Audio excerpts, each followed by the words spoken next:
калі я вылучаў сваю кандыдатуру на пост спікера Коаліцыйнай рады, мне адзін дэлегат задаваў там шмат пытанняў, на якія я адказаў. У тым ліку там былі пытанні пра заробкі.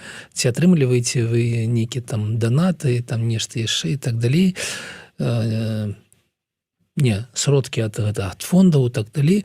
Я шчыра адказаў, што, слухайце, я не атрымліваю, у меня ёсць контракт там з Белсатам, у меня ёсць іншы контракт на камерцыйную працу, і зараз у меня няма ніякіх гэтых данатаў. Калісьці былі фонды на канал, але яны даўно ўжо скончыліся, і там не былі такія сумы, аб якіх можна разважаць. І ўсё, і чамусьці да мяне скончыліся гэтыя пытанні. Але, канешне, у нас ёсць гэтыя такія пакрыўжаныя красныя чырвоныя камісары, якія, канешне, вось на iPhone, там у мяне на некую, там, я на машыне прыехаў і так далей, ставіцца... Папаў нагамі ўжо. Машына? Ставіцца неяк так, што я павінен быў гэты гадзіннік, гэты, как бы, тэлефон і нешта яшчэ прадаць і аддаць на справу барацьбы з кімсьці.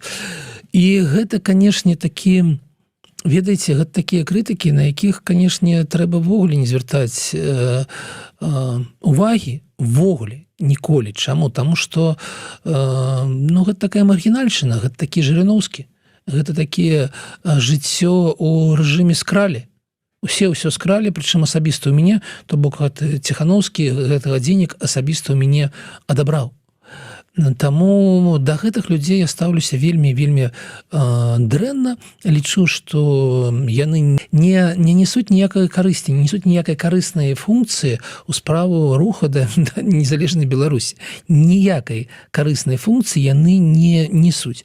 У іх ёсць нейкія каналы, у них ёсць нейкія гледачы, такія ж пакрыўжаныя, як яны самі. Яны там самі сябе так вось гэтай бурбалкі сваёй жывуць, абураюцца, там кагосьці звяргаюць, кагосьці ставіць і так далей. Гэта іх жыццё, іх трэба аставіць самім сабе. Я б яшчэ асобна заўважыў, што абураюцца і звяргаюць яны не Лукашэнкам, не Лукашэнку. Вось гэта цікава для мяне, да? Цікава, таму што да Лукашэнкі ты не дацягнешся, у них няма адчування, ведаеце, што яны нешта зрабілі, і не, яны будуць... Кусаюць таго, каго можна упусціць. Дацягнуцца да кагось. А яшчэ, калі чалавек вось так выйшаў з турмы і не адчувае паветра, і калі ён яшчэ і рэагуе, так гэта ў 2 разы больш.